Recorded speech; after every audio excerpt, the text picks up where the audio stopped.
संतोषी माता व्रत कथा प्राचीन समय की बात है। एक वृद्ध स्त्री के 7 पुत्र थे।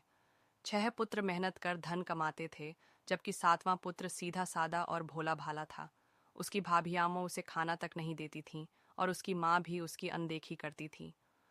एक दिन उसने माँ से कहा, माँ, मुझे भी कुछ धन देकर व्यापार करने भेजो। माँ ने उसकी भाभियों से बचा खुचा खाना देकर उसे विदा कर दिया। वह एक नगर में पहुंचा और वहां एक सेठ की सेवा करने लगा। अपनी सादगी और ईमानदारी से वह जल्द ही सेठ का विश्वास पात्र बन गया। इधर उसकी पत्नी रोज संतोषी माता का व्रत करती और माता से अपने पति की कुशलता की प्रार्थना करती। माता की कृपा से उसका पति धनवान बन गया और घर लौट आया। लेकिन उसकी भाभियों को यह सहन नहीं हुआ। उन्होंने उसे फिर से परेशानी में डालने के लिए षड्यंत्र रचा। एक दिन उन्होंने संतोषी माता के व्रत के प्रसाद में खटाई डालकर उसकी पत्नी को खाने के लिए दिया। इससे माता नाराज हो गईं और उसके पति का धन नष्ट होने लगा।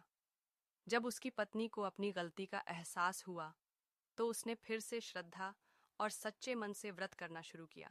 माता प्रसन्न हुई और उसके पति को पुनः समृद्ध बना दिया।